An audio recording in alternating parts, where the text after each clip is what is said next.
ప్రతి రైతు కూడా ఈరోజు ముఖ్యంగా వారు వ్యవసాయ కార్యక్రమాలు ఈ రోజు నుంచే కార్యక్రమం మొదలు పెడతా ఉంటారు. అటువంటి మంచి రోజున ఈ కార్యక్రమాన్ని మొదలు పెట్టాలనేసి అనుకున్నారు. అన్ని జిల్లాల్లో కూడా ఈ కార్యక్రమం మొదలవుతుంది. ఈ రోజు కూడా మన విశాఖ జిల్లాలో ఈ కార్యక్రమం ఈ రోజు నుంచి మొదలు పెడుతున్నామండి.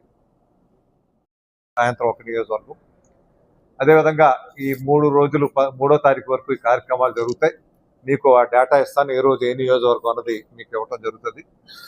రేపు ఉదయం అయితే 9 గంటలకి జిల్లా స్థాయి సమావేశం ఒకటి ఏర్పాటు చేయాలని విశాఖ పార్లమెంటు నియోజకవర్గంలో 7 అసెంబ్లీ నియోజకవర్గాలకు సంబంధించి రేపు ముఖ్యమైనటువంటి నాయకులతోనూ, వీర మహిళలతోనూ, జన సైనికులతోనూ, సాధకులతోనూ, ఉద్యమీలతోనూ రేపు ముఖ్యమైన సమావేశం పెట్టి వాళ్ళకు ఒక డైరెక్షన్ ఇస్తూ ఈ కార్యక్రమాలకి కొనసాగిస్తూ అవసరం అనుకుంటే కొన్ని నియోజకవర్గాలకు వెళ్ళి అక్కడ కూడా సమావేశాలు ఏర్పాటు చేసుకొని, అంటే ఆయన ఏ పదవి ఆశించో ఏ అధికారం ఆశించో చేయలేదు. ఇప్పటికీ కూడా ఆయన అధికారంలో ముఖ్యమంత్రి పదవి కావాలనో ఆయన ఎక్కడ ఆశించలేదు.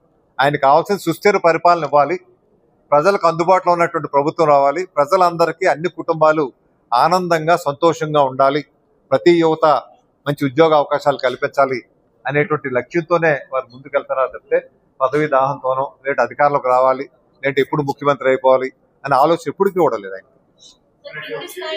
ఖాళీ టైంలో పార్టీ గురించి ప్రచారం చేస్తూ పార్టీ గురించి కష్టపడి తిరిగినటువంటి వ్యక్తి ఇటువంటి అవకాశం వచ్చిందంటే ఇది చిన్న విషయం కాదు.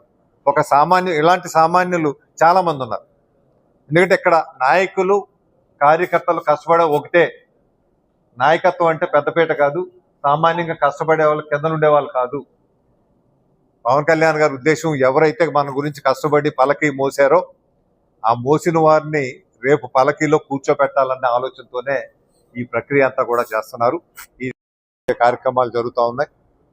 అదేవిధంగా ఒక పంచాయతీరాజ్ తీసుకుంటే మా ఉప ముఖ్యమంత్రి గారు జనసేన అధ్యక్షులు తీసుకున్నటువంటి శాఖ గతంలో అయితే దేశవ్యాప్తంగా 26వ స్థానంలో ఉంటే మన రాష్ట్రం రేటింగు వీరు అధికారానికి వచ్చాక వీరి శాఖల నిర్వహణ తీసుకున్నాక దేశంలోనే నెంబర్ 1 స్థానానికి వెళ్ళటం జరిగింది.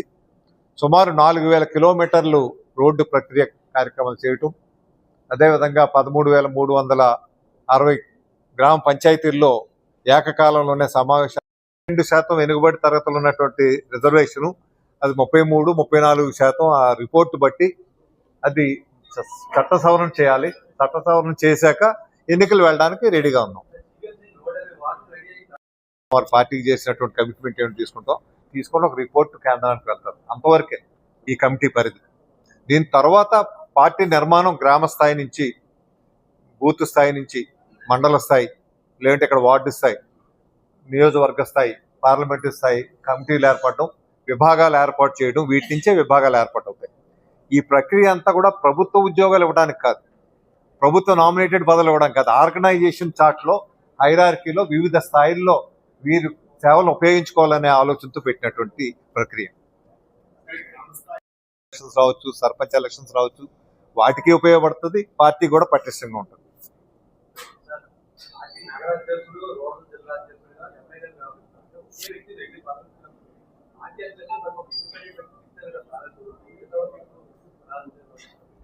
ఇవన్నీ కూడా ఈ రీఆర్గనైజేషన్ పార్ట్ లో భాగం అండి. ఇవన్నీ అయినాక పార్టీ పూర్తిగా కింద స్థాయి నుంచి వార్డు స్థాయి, బూత్ స్థాయి నుంచి పునర్నిర్మాణం జరుగుతుంది. పునర్నిర్మాణం జరిగినప్పుడు ఈ విధి విధానాలన్నీ కూడా ప్రక్రియ వస్తాయి. 2% వెనుకబడి తరగతులు ఉన్నటువంటి రిజర్వేషను అది 33-34%. ఆ రిపోర్టు బట్టి అది చట్ట సవరణ చేయాలి. చట్ట సవరణ చేశాక ఎన్నికలు వెళ్ళడానికి రెడీగా ఉన్నాం.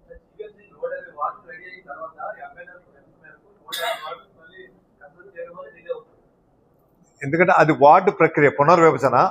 పునర్విభజన ఏంటంటే మన దగ్గర ఉన్నటువంటిది 2011 సెన్సస్ ఉన్నాయి. వాస్తవానికి కొత్త సెన్సస్ ఇప్పుడు రాలేదు.